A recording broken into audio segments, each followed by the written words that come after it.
Suara aku empat bulan.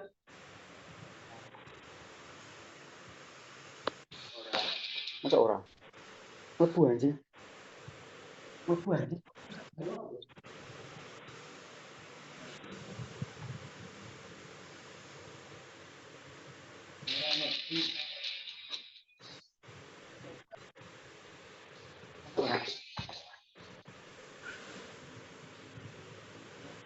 Lebu.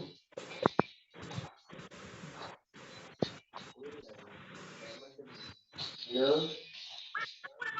Nanti Mak ambilin ya. Enggak usah, Bu. Udah makan kok nanti ke rumah. Oh ya udah. Nanti kalau lapor sampai sendirian di dapur. Udah, nanti suruh makan banyak. Iya, Mak.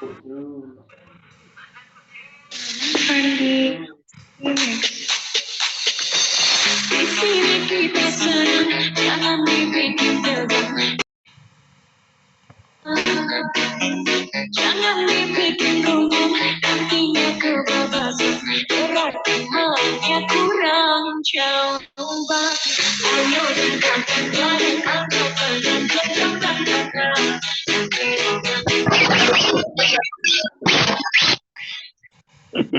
Rusak. Ya Tuhan.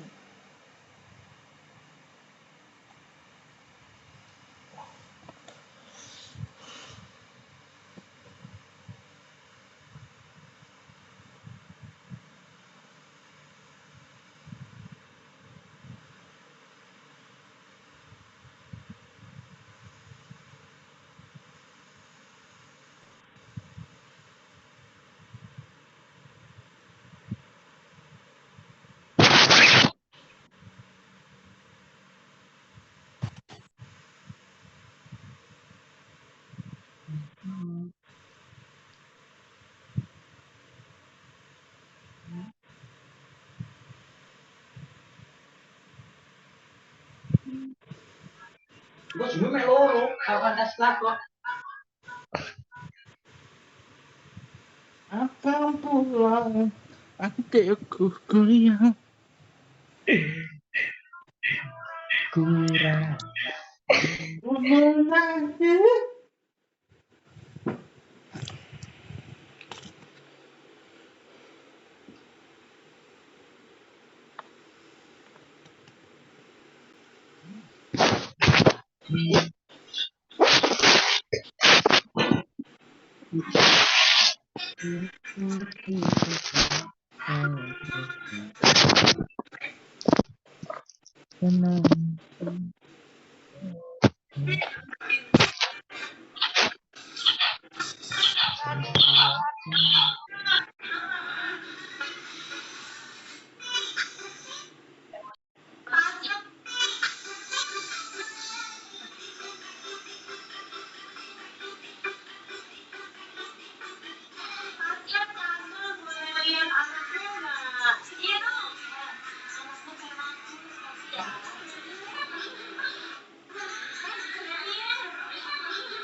Assalamualaikum warahmatullahi wabarakatuh. Selamat siang.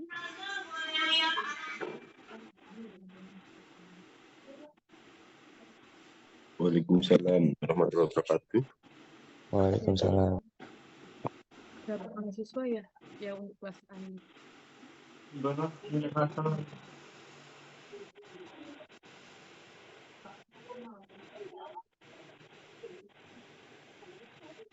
Mohon maaf Bu, suaranya kurang keras. Oke. Untuk yang kelas A ini berapa mahasiswa?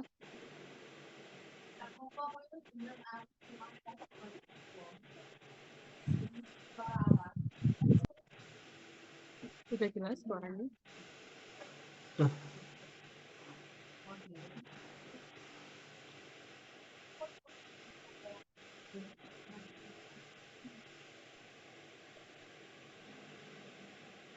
Gimana suaranya sudah jelas? Di grup ada 49 orang loh. 48. 9 ini berarti kurang sekitar 12 orang lagi ya. Bisa segera dihubungi teman-temannya.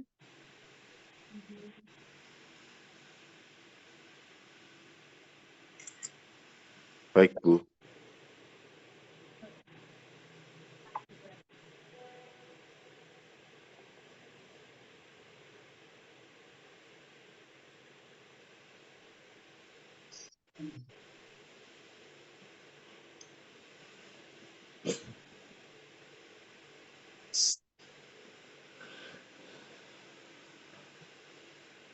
Siapa ngomong 49 ini? Wah kan datar ini. Wah ketemu cok grup gitu. Terus baik apa?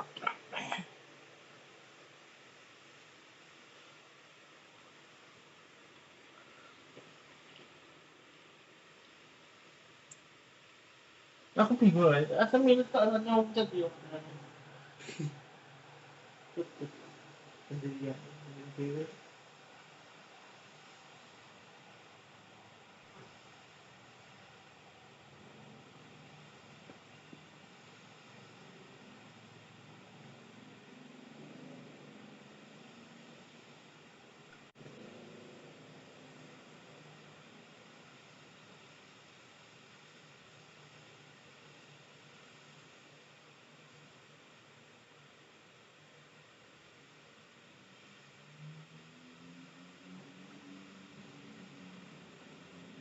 Ya sudah hampir lengkap ya, jadi bisa kita mulai. Sudah siap untuk kuliahnya hari ini. Maaf Ibu, suaranya kecil. Oke, sebentar.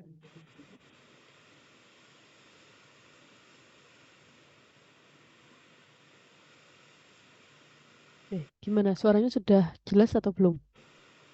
Sudah Ibu. Sudah. Oke, ya. Oke, sudah siap untuk perkuliahan kita hari ini? Siap. Oke, kalau sudah siap, silakan ya. Bisa mengisi ini. Kita kuis dulu ya. Hah? Kuis? Betul. Silahkan. Dibuka dulu, diisi untuk nama kelas ya.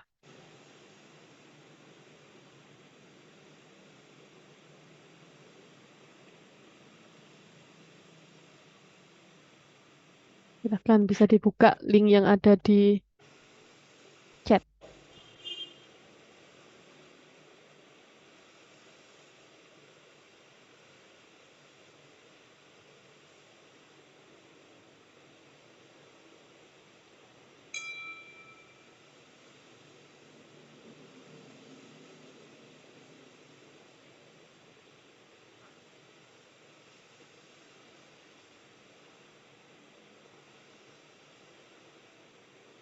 Sudah diisi untuk nama dan kelasnya? Ibu. Oke, ya. Waktunya 5 menit. Jadi boleh bisa dilanjutkan ke kuisnya ya. Jadi kuisnya ada 3 soal. Silahkan bisa diisi mulai sekarang.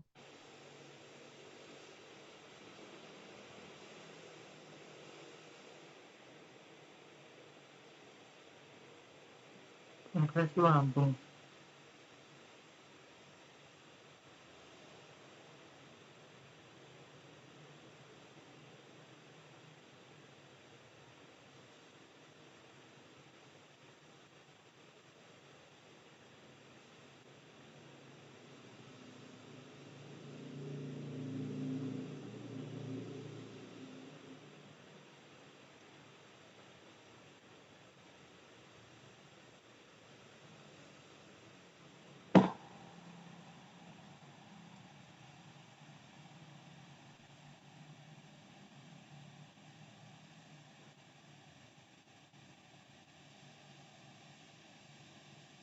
Oh, serius.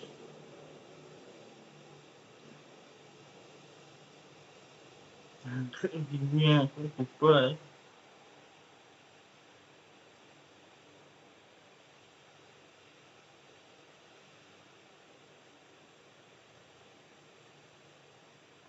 Cepat ke sana. Wah, kasih gue.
Oke, sisa 1 menit lagi. Yang sudah selesai boleh ya dikumpulkan, dikirim. Jadi, mau dikirim hari aku. Kurang jawab kok. Oh, susu simpati tuh, ya. Kalau simpati kan lebih simpati kan.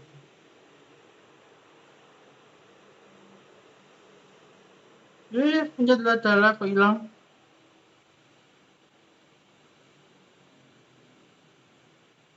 Silahkan ya, bisa dikirim. Karena waktunya habis, nanti linknya langsung saya tutup. Alhamdulillah aku lali.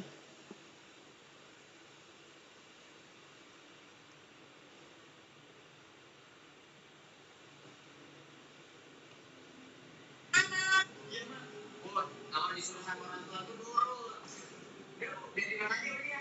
Udah. Oke, waktunya sudah habis ya. Di sini aja.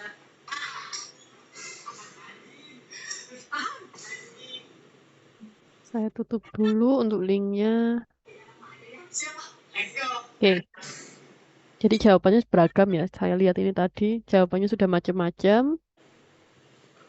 Nah, kita akan bahas di hari ini. Aku lali, ya Allah. Simpati apa simpati? Kau simpati kan enggak masalah.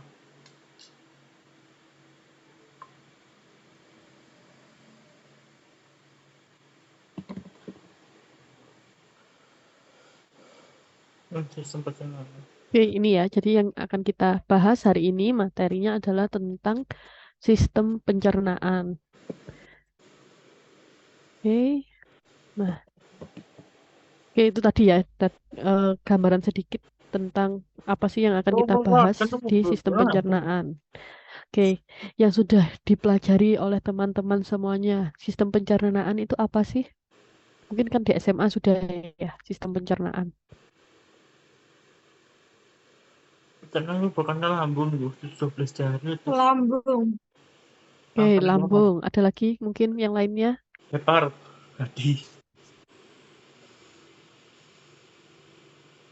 Lambung kan organnya ya, organ yang termasuk ke sistem pencernaan.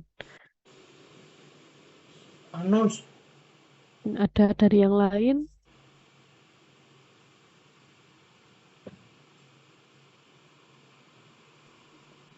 Sistem pencernaan untuk mengolah makanan supaya menjadi nutrisi sehingga menjadi energi, Bu. Oke, untuk makanan ya yang nanti bisa diolah sampai jadi nutrisi sampai bisa menjadi energi kalau dari Mbak Dewinda. Ada lagi yang lainnya mungkin? Atau mungkin apa aja sih organ-organ yang terlibat dalam sistem pencernaan itu?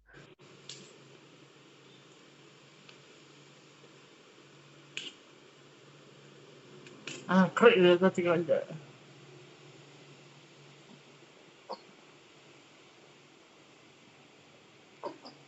Organ-organnya apa aja? Apakah cuma lambung aja kayak yang disebutkan Mbak Adelia tadi? Mulut. Oke, mulut. Terus ada lagi? Kerongkongan. Oke. Usus halus. Halus. Usus besar. Usus besar sama besar. anus. Oke. Rektum dan anus. Oke ya. Jadi secara gambaran umumnya sudah dapat semua ya. Sekarang kita mulai bahas secara detailnya. Jadi seperti yang disampaikan oleh Mbak Dewanda tadi ya. Dewinda. Mbak Dewinda tadi, kalau misalnya sistem pencernaan itu adalah saluran cerna yang mencerna dan nanti akan memberikan tubuh kita berupa persediaan air, kemudian ada elektrolit, vitamin, dan juga zat-zat makanan lainnya. Sebentar. Nah ini, kita kan selalu makan terus ya. Makanya ini sistem pencernaan ini juga berjalan secara terus-menerus. Untuk bisa tubuh kita mendapatkan persediaan air dan juga nutrisi, maka ada beberapa hal yang harus dilakukan dalam sistem pencernaan. Yang pertama adalah adanya gerakan makanan melalui saluran cerna. Kalau kita makan ya berarti harus ditelan dulu, nggak didiamkan di dalam mulut. Kalau didiamkan dalam mulut, mungkin yang nyampe ya airnya nggak banyak. cuman diam aja kan berarti yang terserap cuman sedikit. Beda dengan kalau makanan ini bergerak melalui saluran cerna. Terus ada sekresi getah pencernaan. Berarti ini ada sekresi-sekresi baik itu enzim, hormon yang akan merubah bentuk dari makanan itu, misalnya tepung, jadi zat yang bisa diserap oleh tubuh kita dan juga bisa dicerna. Jadi untuk pencernaan makanan, nah kalau sudah dipecah olah sama si getah-getah pencernaan, maka nanti bisa diabsorpsi, dilakukan penyerapan, baik itu air, terus ada elektrolitnya, vitamin dan juga hasil dari pencernaan. Sudah diserap, itu diserap oleh pembuluh darah ya, jadi akan diambil oleh darah, kemudian disirkulasikan, diedarkan ke seluruh tubuh melalui organ-organ gastrointestinal. Jadi dari organ-organ yang terlibat dalam pencernaan untuk membawa zat-zat yang diabsorpsi, yang diserap. Dan semua pengaturan dari sistem pencernaan ini itu bisa berjalan karena adanya sistem lokal, sistem syaraf, dan juga sistem hormon yang mampu membantu untuk bekerjanya dari sistem pencernaan. Nah, organ-organnya apa? Ini semua adalah organ-organ yang terlibat dalam sistem pencernaan, baik dari lewatnya makanan, ya, berarti lewatnya mulai mulut, esofagus, lambung, terus ke usus halus, ya, duodenum, ileum, yeyunum, terus usus besar sampai rektum dan juga anus. Tapi ada juga organ-organ lain ya yang berfungsi misalnya kayak untuk membantu dari ini sekresi getah pencernaannya, membantu dalam proses absorpsinya, atau bahkan proses ekskresi atau pengeluarannya. Nah, ini adalah beberapa istilah yang nanti kita bahas ya, beberapa istilah terlebih dahulu yang mungkin ini masih asing di telinga kita ya, tentang proses-proses yang dilalui dalam sistem pencernaan. Jadi yang pertama adalah proses kita makan. Kita memasukkan makanan dalam mulut kita itu disebut dengan ingesti. Kemudian di dalam mulut kita ada yang namanya proses pemotongan dan penggilingan, digigit ya. Itu dilakukan oleh gigi, kemudian dicampur oleh saliva sebelum ditelan. Terus ada gerakan peristalsis. Gerakan peristalsis itu artinya adalah gerakan yang berupa kontraksi otot-otot polos involunter. Jadi involunter itu artinya tidak di bawah atau ini ya, tidak di bawah pengaruh kita. Jadi dia bergerak secara otomatis. Yang menggerakkan makanan tertelan melalui saluran pencernaan. Kemudian ada digesti, yaitu hidrolisis kimia yang akan mengubah bahan makanan, zat-zat makanan yang dari molekulnya besar menjadi molekul kecil biar bisa diserap oleh tubuh kita. Nah, absorpsi itu adalah pergerakan produk akhir pencernaan dari lumen atau rongga saluran cerna ke sirkulasi darah dan juga limfatik sehingga nanti bisa diedarkan, terus semua sel tubuh kita akhirnya mendapatkan nutrisi, bisa digunakan oleh sel-sel tubuh tersebut. Selanjutnya adalah egesti atau defekasi. Ini adalah proses ekskresi ya, masuk ke ekskresi, egesti, yaitu proses eliminasi zat-zat sisa yang tidak tercerna. Ada juga bakteri di dalamnya ya yang mempengaruhi proses defekasi dalam bentuk feses pada saluran pencernaan. Itu beberapa istilah yang akan kita bahas pada hari ini. Kemudian untuk dasarnya ya, bahwa di setiap saluran cerna itu ada dinding ya. Dinding ini yang tujuannya nanti dia bisa memerankan proses penyerapan tersebut. Dinding itu tersusun dari 4 lapisan, mulai dari dasar lumen. Lumen itu rongganya, terus ke arah luar. Jadi yang paling dekat dengan rongga itu ya, paling dekat dengan lumen itu adalah mukosa. Mukosa itu ada 3 lapisan. Paling atas yaitu epitel. Bentuk epitel berarti kayak yang ada di rongga pipi kita itu yang paling nempel atau paling dalam ya, yang di dalam rongga mulut itu epitel. Terus dalamnya epitel ada lamina propria, dan yang paling dalam banget itu adalah muscularis mucosa. Fungsinya epitel, dia di situ adalah fungsinya untuk melindungi. Jadi kalau misalnya ada sistem imun, nanti dia akan nempel ya di bagian epitel-epitel itu. Dia untuk mencegah. Jadi kayak polisinya, dia akan menyaring mana yang boleh diserap, mana yang harus dibuang. Terus ada sekresi, ya ini mensekresikan polisi itu ya, atau mukus-mukus yang menyelimuti si mukosa. Terus juga bagian absorpsi juga.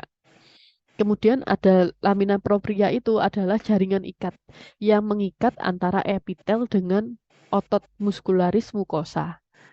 Terus bagian submukosa, jadi dalamnya mukosa tadi, dia ada berisi pembuluh darah. Jadi setelah diabsorpsi nanti langsung ditangkap sama si submukosa ini.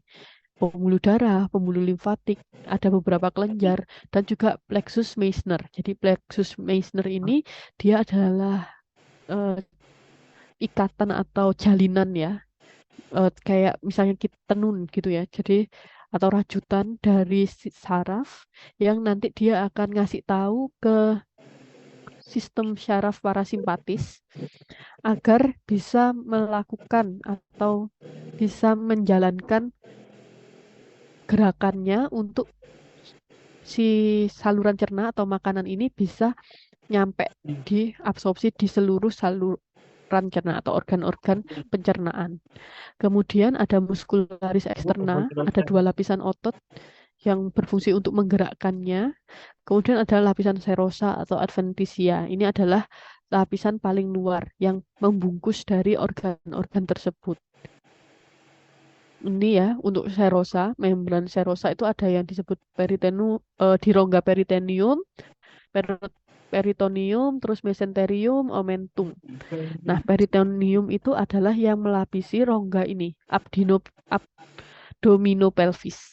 Jadi dia melapisi bagian perut dan juga pelvis, organ-organnya. Nah, terus ada yang visceral. Selain satu rongga, juga setiap organnya itu juga dibungkus masing-masing oleh si serosa. Terus juga ada rongga peritoneal, itu adalah rongga antara visceral dengan peritoneum. Terus kalau mesenterium dan omentum itu adalah lipatan jaringan peritoneal yang berlapis ganda merefleks balik dari peritoneum visceral. Dan ada organ ya yang tidak dibungkus oleh serosa, tidak terbungkus peritoneum, tapi cuman ditutupi oleh jadi tidak masuk ke rongga abdominopelvis, tapi tetap tertutupi oleh serosa. Itu adalah pankreas, duodenum, dan rektum. Jadi dia masih masuk ya, dipengaruhi atau mempengaruhi dalam saluran cerna, tapi dia nggak masuk ke rongga peritoneum. Nah, dalam saluran pencernaan itu ada yang namanya kendali saraf. Jadi untuk menjalankan saluran pencernaan ini, sistem syaraf lah yang mengatur ya, yang ngatur atau memprogram saluran pencernaan tersebut. Nah, yang ngatur namanya adalah sistem saraf tepi, jenisnya sistem saraf otonom. Jadi dari otonom ini artinya otomatis, maka dia langsung ya secara terus-menerus mengintervensi keseluruhan saluran pencernaan, kecuali ujung atas dan ujung bawah. Kenapa kok kecuali ujung atas dan ujung bawah? Kalau misalnya kita makan ya, makan bisa ditahan nggak? Atau bisa ditunda nggak proses makan kita? Bisa atau enggak?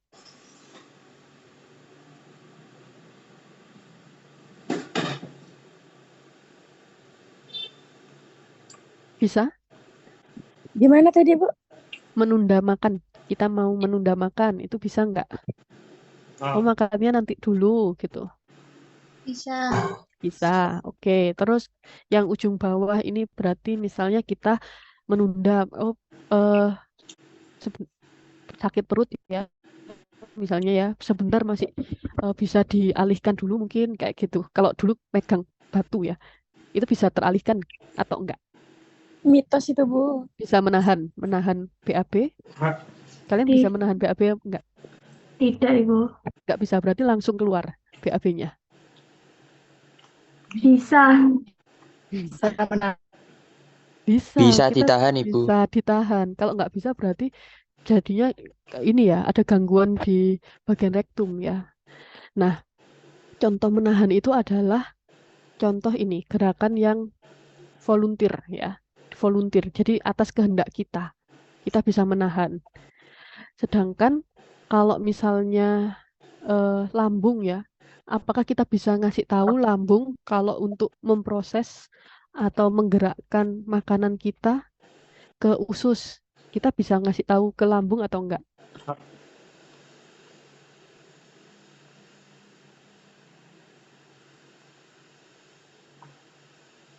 Atau mungkin kita bisa ngasih tahu ke lambung untuk tampung dulu deh makanannya di dalam lambung, jangan dikemanain dulu gitu. Bisa, Ibu. Bisa. Gimana caranya? Nggak bisa. Tidak bisa. Tidak bisa, Ibu. Tidak bisa ya. Kita nggak tahu sekarang lambung kita isinya berapa banyak makanan, kan kita nggak tahu ya.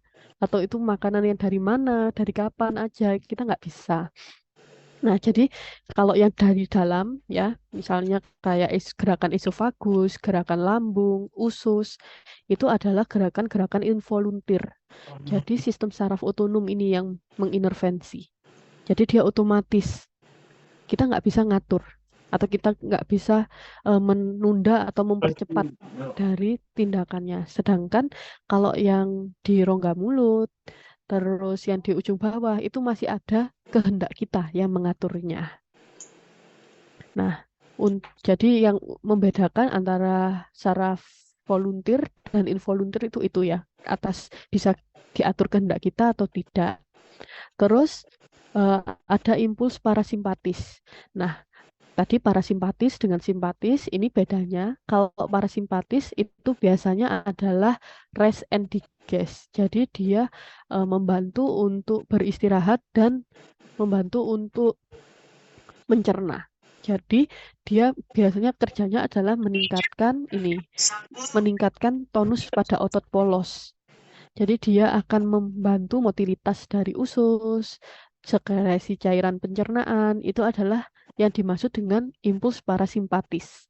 Jadi dia yang bertanggung jawab untuk meningkatkan motilitas. Sedangkan kalau impuls simpatis itu dia fight or flight. Jadi dia kalau misalnya dalam keadaan bahaya atau terdesak, dia akan membantu menghambat kontraksi, ya. Akhirnya apa? Motalitasnya bisa menurun, terus menghambat sekresi cairan. Itu dipengaruhi oleh impuls simpatis. Jadi kalau misalnya kita ada gangguan ya, ada gangguan dalam motilitas usus, maka berarti di sini gangguan mungkin parasimpatisnya menurun, impuls simpatisnya yang meningkat gitu. Atau parasimpatisnya yang berlebihan. Terus plexus Meissner dan Aufbach ini sama-sama saraf ya, jalinan saraf tadi. Dia berupa serabut-serabut yang akan membantu untuk mengirim impuls. Jadi dia akan membantu kontraksi lokal, ada aktivitas sekretory saluran. Oke, kemudian ini masuk ke organ-organnya. Yang pertama, makanan itu akan masuk melalui mulut. Nah, di rongga oral ya, oral adalah mulut, adalah jalan masuk menuju sistem pencernaan. Berisi organ aksesoris yang berfungsi dalam proses awal pencernaan. Nah, di dalam rongga mulut ini ya, ada bagian mulutnya ya, bibirnya dulu, yang tempat pintunya.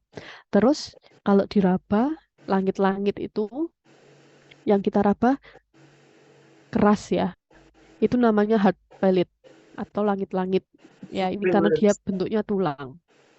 Sebentar. Nah, yang bagian belakang, kalau kita raba pakai lidah ke arah belakang, itu sebenarnya dia adalah soft, jadi lebih lunak daripada yang depan. Karena ini dia bisa bergerak-gerak. Terus masuk ke orofaring, jadi persimpangan antara faring dengan mulut, orofaring. Oke. Terus dalam rongga mulut ini ya, ada beberapa organ di dalamnya. Yang pertama dari bibir dulu. Bibir kita itu bisa mencucu, bisa buka, bisa nutup. Karena kalau misalnya kulitnya ini dibuka ya, di sekitar bibir itu ada otot yang melingkari bagian mulut sini. Jadi dia bentuknya melingkari, makanya disebut orbicularis. Dia melingkar. Terus juga berupa jaringan ikat. Nanti bibir ini membantu untuk menerima makanan dan produksi wicara. Terus permukaan dalam bibir adalah membran mukosa. Jadi bentuk-bentuk membran mukosa itu ya kayak yang ada di dalam bibir kita. Terus di bagian antara bibir dengan gusi, di sini ada frenulum labia. Jadi dia yang membantu mempertahankan posisi dari mulut ini. Ada yang di atas, ada yang di bawah. Jadi ini bentuknya untuk frenulum labia ya. Kalau mau tahu bentuknya boleh dirasakan di bawah mulut ya, di bawahnya gusi kita antara bibir dengan gusi. Itu nanti dirasakan itu adalah frenulum, bentuknya kayak gitu. Terus di pipi ya, kalau misalnya kita pengen tahu atau di mana letak otot buccinator yang ada di pipi, itu adalah otot-otot yang kita gerakkan ketika misalnya kita lagi narik pipi ya. Misal ditarik, bisa kita tarik, bisa kita kembangkan. Yang bisa bergerak itu adalah otot buccinator mastikasi yang ada di pipi. Terus lapisan epitel pipi itu adalah subjek abrasi. Terus dia bisa berganti ya secara konstan, regenerasi, dan proses regenerasinya itu berlangsung dengan cepat.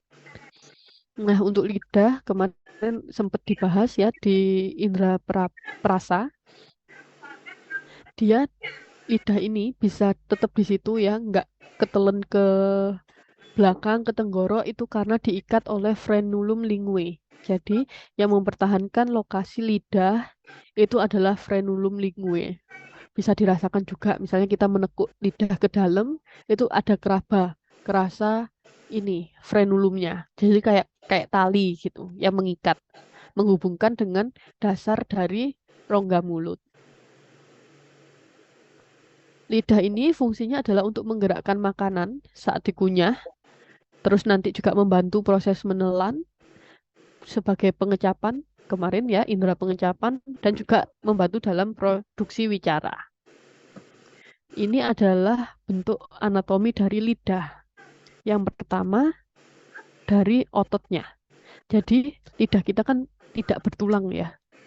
Benar-benar tidak bertulang. Jadi dia berisi kumpulan otot-otot. Ada 2 jenis otot. Masing-masing jenisnya berisi 4. Yang pertama adalah extrinsic muscle. Ada palotoglossus, styloglossus, hyoglossus, genioglossus. Nah, extrinsic muscle ini fungsinya adalah yang menggerakkan lidah kita ke kanan dan ke kiri. Itu digerakkan oleh otot-otot ekstrinsik. Sedangkan yang intrinsik itu ada 4 juga, superior longitudinal, vertikal, transverse, inferior longitudinal. Intrinsik ini dia tujuannya adalah untuk merubah bentuk lidah. Misalnya kita mau nekuk lidah kita, atau ada yang bisa sampai bentuk lidahnya jadi bunga mungkin ya, itu karena Intrik muscle. kerjanya dari otot intrinsik. Terus di lidah kemarin kan ada sebagai indera perasa. Nah, indera perasa ini ya, dia di sini ada papila-papila. Jadi bentuk kasar-kasar yang ada di lidah kita itu disebut dengan papila. Nah, bentuknya sebenarnya beda-beda. Makanya ada yang namanya filiform, ada yang kayak jamur maka disebut fungiform, ada yang bundar-bundar circumpapile ya. Sisi. Terus juga ada 4 kalau nggak salah. Di sini nggak muncul. Oke. Nah, yang bisa merasa ya, kita bisa merasakan berbagai macam rasa itu karena ada 2 papile ini. Papile filiform sama fungiform. Jadi yang yang punya taste of buds itu adalah filiform dan fungiform. Makanya kita bisa merasakan. Oke, terus kemudian adalah kelenjar saliva.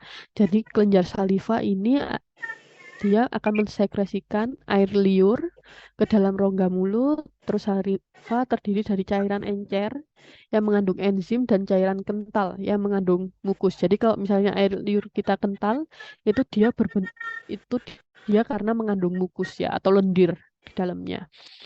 Nah, saliva itu terdiri dari sekresi serosa. Jadi dia didominasi oleh air 98%. 2%-nya dia dibagi, ada yang enzim ya, ada juga mukus. Nah, enzimnya berupa enzim amilase, ada berbagai jenis ion lainnya. Terus kalau mukus ini yang membantu biar nggak kayak air ya, jadi lebih kental. Terus ada lebih sedikit juga glikoprotein, ion, dan juga air. Oh ya, ini untuk kelenjar-kelenjar yang menghasilkan saliva. Ada 4 kelenjar. Yang pertama submandibular, jadi yang di bawah, sama submaxillaris. Di atas ini juga ada kelenjar salivanya. Terus di bawah lidah, sublingual. Terus habis itu ada parotid gland. Jadi kelenjar parotis itu juga menghasilkan saliva. Nah, fungsinya saliva yang pertama adalah melarutkan makanan secara kimia untuk pengecapan rasa. Jadi, makanan-makanan kita akan berikatan dengan taste of buds tadi ya, kayak kemarin yang gimana diubah menjadi ion ya, yang bisa disalurkan ke saraf. Terus habis itu melembabkan dan melumasi makanan. Jadi dia akan membantu biar makanannya ini bisa tertelan. Kemudian pasti ada ya yang di sini kita kalau misalnya bibirnya kering akan nggak mengoleskan atau membasahi bibir dan lidah menggunakan saliva. Jadi fungsinya saliva itu juga membuat bibir kita itu lebih lembab ya, lip balm alami gitu. Dan juga membantu lidah kita ini nggak kering. Jadi saliva ini tetap membasahi lidah dan juga bibir. Kemudian karena di saliva itu tadi ada amilase. Amilase ini fungsinya untuk mengurai zat tepung pada makanan menjadi polisakarida dan maltosa. Jadi yang awalnya tepung ya kayak gini, tepung terus ditambahi amilase, maka dia akan jadi dua maltosa. Jadi ada polisakaridanya. Terus ada zat buangan diekskresi ke saliva, misalnya asam urat, terus ada beberapa obat-obatan ya yang dikeluarkan melalui saliva, terus ada zat antibakteri. Jadi dia akan membantu untuk membunuh kuman-kuman, terus juga merawat kesehatan gigi ya.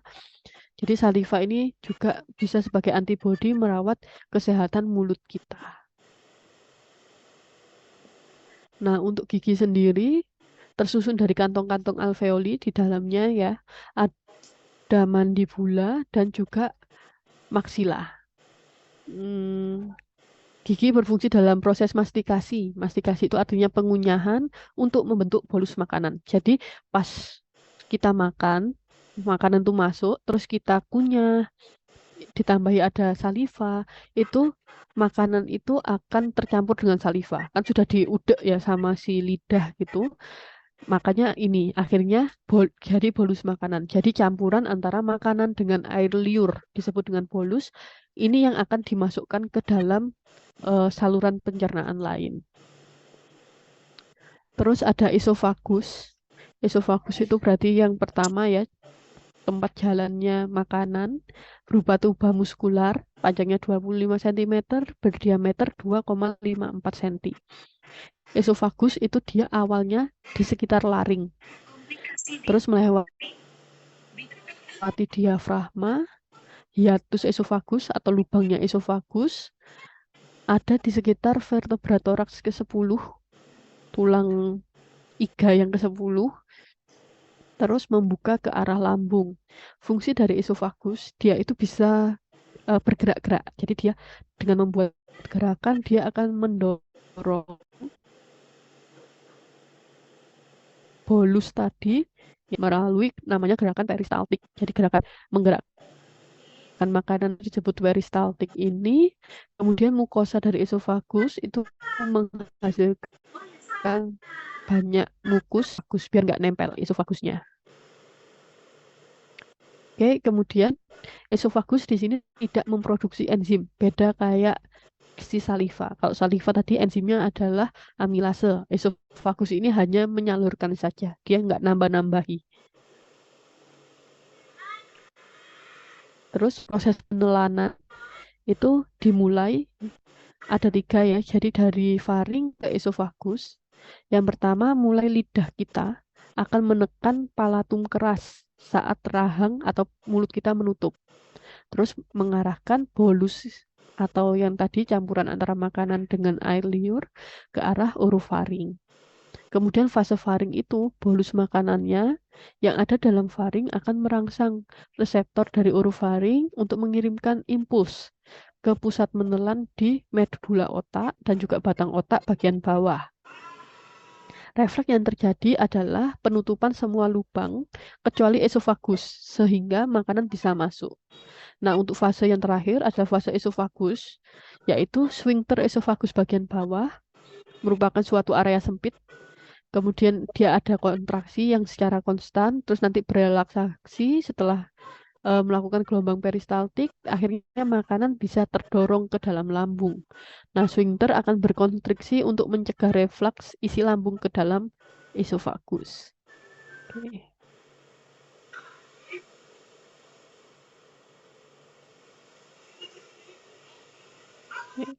Nah, gambaran dari yang sudah saya sampaikan mengenai proses deglutisi ini untuk animasinya seperti ini. Swallowing, also known as deglutition, is the name for the process by which food goes from mouth to pharynx to esophagus. Swallowing has 3 phases: the oral or buccal phase, the pharyngeal phase, and the esophageal phase. The oral phase is the only voluntary part of swallowing. After food has been chewed and moistened with saliva, the resulting bolus is pushed to the back of the throat, called the pharynx, by the tongue. This involves the tongue rolling back to prevent food from going forward into the mouth. As this happens, the soft palate rises to prevent food from entering the nasal cavity. The pharyngeal phase begins when receptors in the oropharynx are stimulated. This triggers initiation of the swallow reflex, which is involuntary. This part of swallowing must be coordinated perfectly, because the pharynx is the entrance to both the esophagus and the trachea. While the esophagus leads to the stomach, the trachea leads to the lungs. The vocal folds are located in the larynx, which is at the top of the trachea. The vocal cords close and the larynx gets pulled up as the epiglottis flips over the entrance to the trachea. The upper esophageal sphincter opens to allow the bolus to enter the esophagus. During the esophageal phase, food is propelled down the esophagus towards the stomach by waves of muscular contractions known as peristalsis. The larynx moves back down and the epiglottis flips back up so respiration can resume.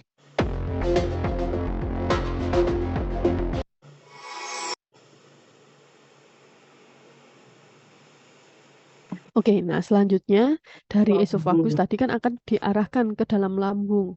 Lambung adalah organ yang bentuknya dia J ya. Letaknya ada di bagian superior atas, kiri rongga abdomen, di bawah diafragma.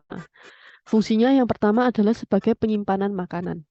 Jadi setelah kita makan, ada jeda antara makan itu dengan penampungannya di dalam lambung ya. Terus ada produksi kimus.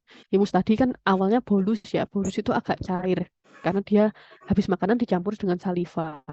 Nah, kimus ini dia setelah saliva ditambahi lagi. Ada HCl lambung di situ. Jadi produk dari lambung ini sudah bukan disebut bolus lagi, tapi dia disebut sebagai kimus. Jadi campuran antara bolus dengan HCl lambung. Terus dia akan melakukan digesti protein. Jadi di sini dia akan menghasilkan, lambung itu mensekresi tripsin dan juga asam klorida atau HCl lambung. Jadi untuk yang mecah protein untuk bisa diserap itu dibantu oleh tripsin, enzim tripsin, dan juga HCl yang ada di dalam lambung. Kemudian lambung biar dia tidak terluka, kan di sini sangat asam ya, karena dia mengandung HCl.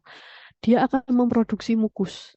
Mukus ini akan melapisi setiap bagiannya biar dia tidak teriritasi akibat dari HCl yang dia hasilkan atau akibat dari ini mukus yang dia hasilkan. HCl yang dia hasilkan. Terus ada produksi faktor intrinsik. Kalau produksi ini dia menghasilkan glikoprotein dan juga vitamin B12. Nah, vitamin B12-nya itu nanti akan diarahkan ke usus halus biar diabsorpsi. Nah, ada beberapa obat yang diabsorpsi juga di dalam lambung ya. Jadi lambung ini memerankan sedikit proses absorpsi di dalamnya. Oke, terus ada lagi, ternyata ada beberapa obat yang bisa diserap itu adalah obat-obat yang larut dalam lemak. Jadi obat-obat yang larut dalam lemak ini bisa diserap oleh lambung, sedangkan yang larut dalam air nanti jumlahnya yang terserap nggak tahu, lebih banyak dialirkan ke usus. Oke, kemudian ini adalah bagaimana tentang digesti lambung. Jadi cairan lambung itu akan tadi memproses si protein dan juga lemak. Jadi dia lebih yang berikatan dengan protein dan lemak. Kalau protein dipengaruhi oleh pepsinogen, enzim pepsin disekresi oleh sel sif, diubah ya jadi pepsin oleh asam klorida. Jadi untuk mendapatkan pepsin ini si enzim pepsinogen dan asam klorida yang bekerja. Terus kalau lemak itu lipase lambung yang berpengaruh, dia akan menghidrolisis lemak susu menjadi asam lemak dan gliserol, tetapi aktivitasnya terbatas dalam kadar pH yang rendah. Sedangkan karbohidrat itu dia tidak terlalu dipengaruhi ya, karena amilase dalam saliva sudah menghidrolisis zat tepung, dan ini dia hanya bekerjanya pada pH netral. Sedangkan di lambung kan pH-nya rendah, dia bersifat asam. Jadi dia akan tetap nempel aja, kecuali si HCl-nya itu tertembus oleh asiditas lambung. Maka dia baru bisa ke serap sedikit. Jadi pada dasarnya lambung tidak mencerna enzim untuk mencerna karbohidrat. Dia lebih mencerna ke protein dan juga lemak. Oke. Kemudian lambung itu kan tadi nampung ya, ada jeda antara makanan datang ke makanan dialirkan ke usus. Jadi ibaratnya diantrikan dulu, dibariskan dulu di lambung. Nah, pengosongan ini distimulasi secara refleks. Jadi sudah otomatis, tidak di bawah aturan kita ya. Dia refleks terhadap peregangan lambung, pelepasan gastrin, terus kekentalan dari campuran antara bolus dan HCl atau kimus tadi, dan jenis makanan yang dikonsumsi. Karbohidrat biasanya masuk dengan cepat, jadi dia cuma lewat tok di dalam lambung. Nah, protein agak lebih lambat, lemak ini yang paling lama, dia bisa antara 3-6 jam di dalam lambung. Nah, pengosongan lambung itu juga bisa dihambat oleh hormon-hormon duodenum yang menghambat sekresi lambung, terus juga ada umpan balik enterogastrik dari duodenum. Nah, faktor-faktor hormon dan saraf ini akan mencegah terjadinya pengisian berlebih pada usus. Jadi, kalau ususnya penuh, itu nanti si ini hormon-hormon ini akan ngasih tahu biar lambungnya jangan terlalu cepat melepaskan makanannya karena di usus lagi proses absorpsi. Jadi memberikan waktu untuk digesti dalam usus halus. Sinyal ini memungkinkan kimus memasuki usus halus pada kecepatan tertentu sehingga bisa diproses. Untuk usus halus ya, gambarannya dia berupa tuba. Jadi kayak pipa gitu ya. Dia terlilit merentang dari sphincter pylorus yang ada di lambung. Ini ya, pylorus di sini, katupnya yang jadi pintu untuk masuk ke usus. terus sampai ke katup ileosekal. Dia menyatu dengan usus besar, terus diameter usus halus kecil ya, kurang lebih 2,5 cm, panjangnya 3-5 meter. Kemudian untuk divisinya ada 3. Usus halus terbagi menjadi 3 ya. Yang 30 cm yang paling atas itu adalah duodenum, ada ductus empedu dan juga pankreas, di mana keduanya membuka ke dinding posterior duodenum. Dia akan membantu untuk proses atau ngasih tambahan-tambahan ya. Jadi dia akan mengeluarkan cairan empedu, cairan pankreas dicampur ke dalam makanan kita. Terus berikutnya adalah yeyunum. Dia panjangnya kurang lebih 1-1,5 meter, dan paling bawah ileum, dia merentang sampai menyatu dengan usus besar 2-2,5 meter. Nah, dalam usus halus, setelah dia dapat makanan dapat bahan atau dapat kimus dari lambung, maka akan digerakkan. Gerakannya sama kayak di esofagus, cuman dia ini gerakannya lebih kayak digeser-geser. Jadi di dalamnya di sini ada vili-vili. Jadi lumen itu adalah rongga ya. Lumen usus itu adalah rongga usus. Nah, di dalam permukaan setiap lumen ini ada vili-vili di sini. Vili-vili ini berarti kayak rambut ya. Jadi dia yang menggeser-geserkan si makanan untuk bergerak sepanjang usus halus. Jadi gerakan usus halus akan mencampur isinya dengan enzim untuk pencernaan dari pankreas, dari empedu, terus juga memungkinkan produk akhir pencernaan, mengadakan kontak dengan sel absorptif, dan mendorong zat sisa untuk memasuki usus besar. Jadi selama lewat di usus halus, makanan ini akan sambil diserap sari-sarinya. Nah, yang sisanya yang tidak terserap oleh usus halus itu akan dibawa ke usus besar. Fungsi dari usus halus adalah mengakhiri proses pencernaan yang dimulai dari mulut dan juga lambung. Kemudian ini diselesaikan oleh enzim usus ya. Terus juga dibantu pankreas, dibantu empedu dalam hati.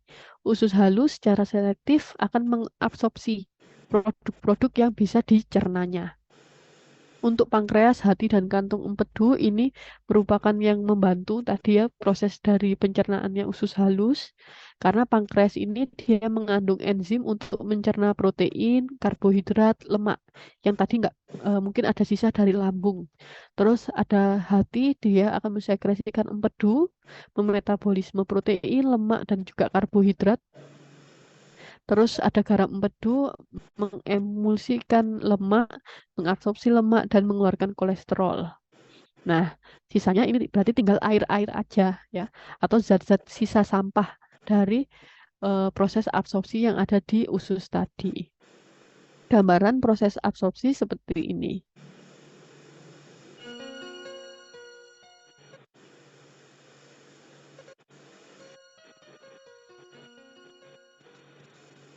After food is digested into small and soluble food molecules, it can be absorbed into the circulatory system.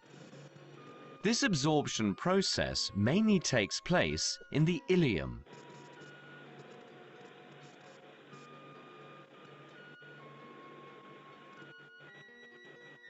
On the inner wall of the ileum, there are a large number of finger-like projections called villi. Each villus has a lymph vessel called lacteal in the center. The lacteal is surrounded by a network of capillaries. Water-soluble food molecules such as monosaccharides, amino acids and minerals, as well as water-soluble vitamins such as vitamin C, are absorbed through the walls of the villi into the capillaries by diffusion and active transport. As the absorption of digested food into the blood increases the water potential of the content in the ileum, water is drawn into the blood by osmosis. On the other hand, fatty acids and glycerol enter the epithelium of the villus by diffusion. In the epithelial cells, they recombine into fine lipid droplets. The lipid droplets then enter the lymph in the lacteal.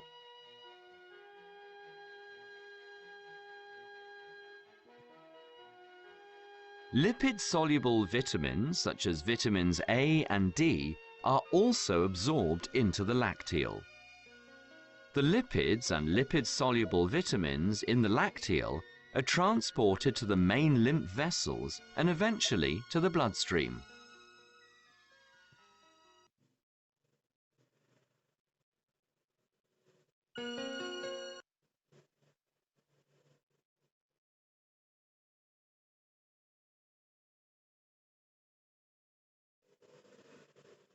Mohon maaf Bu, suaranya masih di-mute.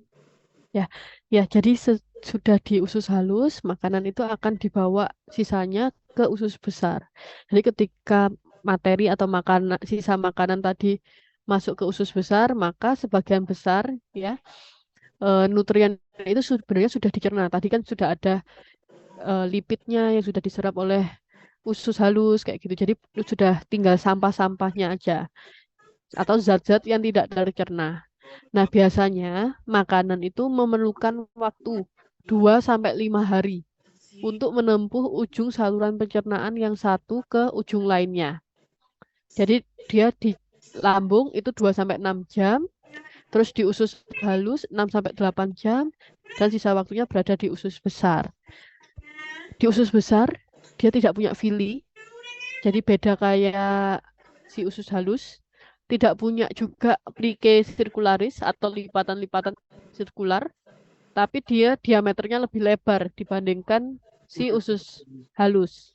Panjangnya dia lebih pendek dan daya regangnya lebih besar dibandingkan usus halus.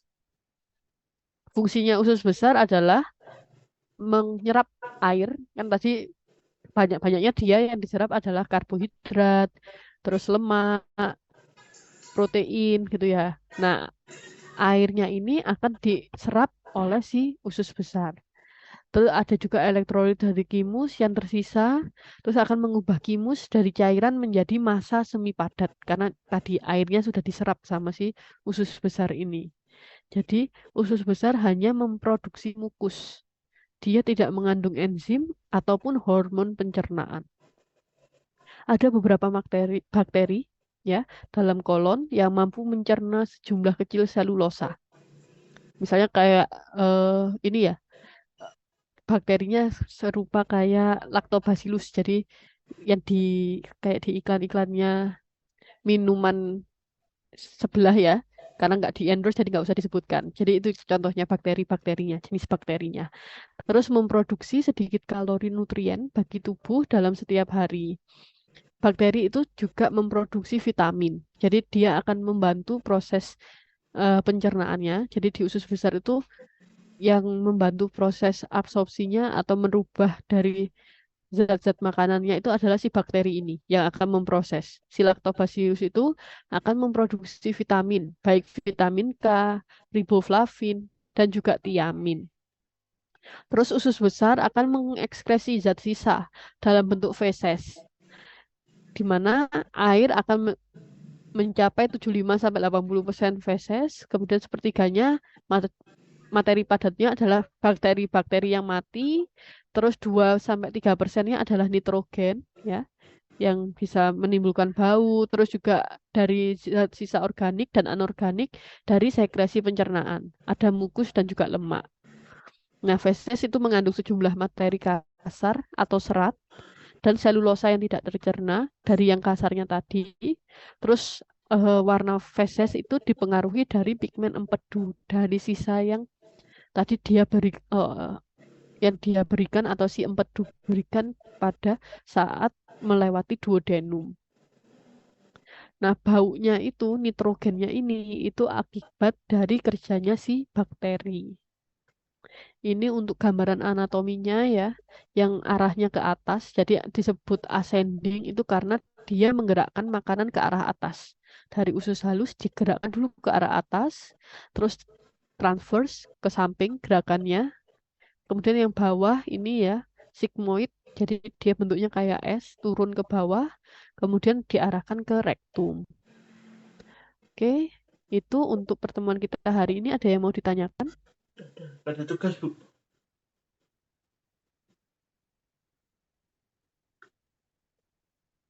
Tunggu, Bu. Buat Bu. Let's go, Bu.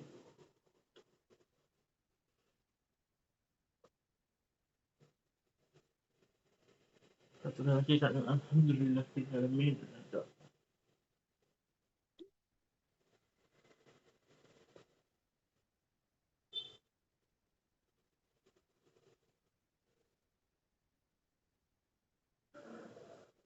Ibu mau tanya, Silakan Mbak Dewinda. Ibu apakah ada perbedaan mekanisme yang terjadi pada pencernaan ketika kita itu mengkonsumsi makanan yang suhunya tuh beda? Seperti dingin tuh apakah beda, panas tuh beda gitu, Bu? Oke, kalau untuk suhu ya sebenarnya kan sudah nggak ada karena lebih ke komposisi apa yang karena misalnya tadi ya enzim-enzim itu dia bekerjanya pada karbohidratnya, pada lemaknya. Jadi kalau suhu nanti masuk itu sudah langsung diatur. Jadi sudah langsung sama, nggak ada makanan kita yang di lambung itu yang satu dingin, yang satu panas itu nggak. Jadi sensasi itu cuma dirasakan hanya di mulut saja. Sudah masuk ke esofagus ya, masuk esofagus, lambung itu sudah nggak ada lagi. Jadi langsung tinggal di bagaimana atau komposisi zat makanan, zat nutrisi yang ada pada makanan yang kita makan itu aja sih yang mempengaruhi. Baik Ibu, terima kasih. Oke, ya sama-sama Mbak Dewinda. Ada lagi pertanyaan lain?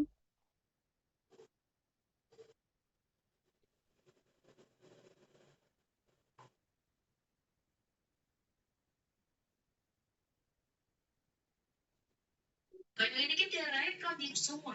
Nah, nurut saya dua kotaan, jadi emang cukup meski dewe, ada di beberapa nama pihak dan kan ngomong pihak sempat kangilan waktu suwe, kucing kasar diselamat no. Oke, kalau tidak ada berarti bisa dikerjakan ya. Ini post testnya untuk melihat apakah sudah benar ya. Tadi ada perbaikan nggak dari pretestnya? Silahkan dikerjakan, waktunya 5 menit. Oh, pastas ya Allah.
Mas.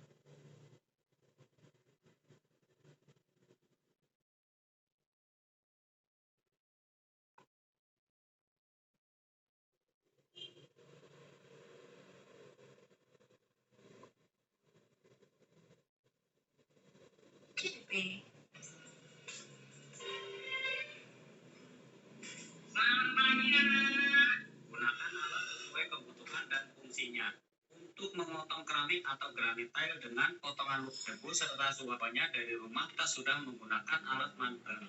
Bukan senyuman ramah saja yang akan kita pasungkan. Gunakan. Wah, kalian motornya bagus ya. Bagus, sudah kalian apa? Bapak Bin. Bin juga bisa. Dalamnya Mas. Nih. Jadi kalian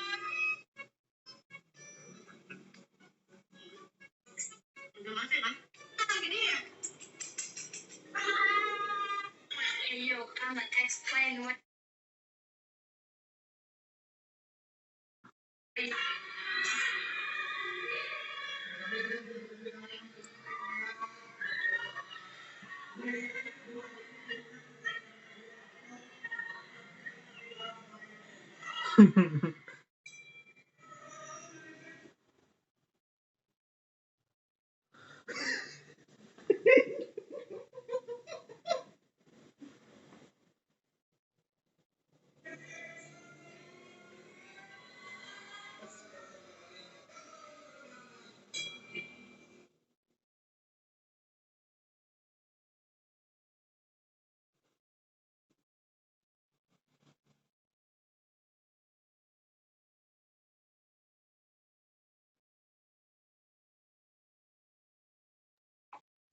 Silahkan jangan lupa untuk dikirim ya.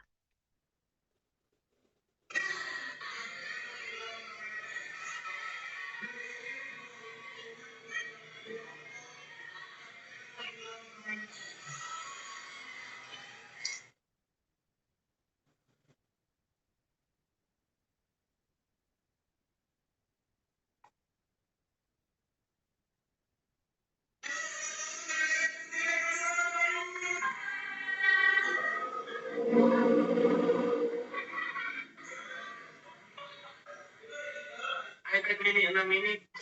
Oh, iya, adik tadi aku pulang kok. Ngobrol biasa. Nah, jadi itu kok. Oh, aku belum cerita ya. Oh, kamu kalau nggak seneng aku datang kok. Kalau kamu nggak seneng aku datang sendiri. Oke, waktunya sudah habis ya.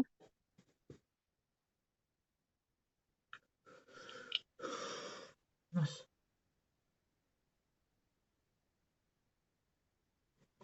Oke, mungkin ada beberapa yang memang masih salah ya. Coba nanti silakan dipelajari lagi. Jadi ini berarti bisa saya keluarkan ya. Kalian dapat 3 bocoran soal untuk ujian UTS. Silahkan dibaca lagi, diperhatikan ya, karena ternyata memang masih hampir 40, enggak, yang tepat mendengarkan sekitar 30% aja dari kelas ini. Sisanya berarti masih belum tepat jawabannya. Silahkan dipelajari lagi. Nanti saya coba cek di saat ujian apakah sudah benar ya pemahamannya atau belum. Beneran sudah dipelajari lagi atau belum. Kalau misalnya tadi menyimak selama proses perkuliahan, saya rasa sudah saya jelaskan ya jawaban-jawaban dari pertanyaan tadi. Oke, bisa saya akhiri untuk pertemuan kita hari ini ya. Terima kasih atas perhatiannya. Assalamualaikum warahmatullahi wabarakatuh. Selamat siang. Waalaikumsalam. Waalaikumsalam.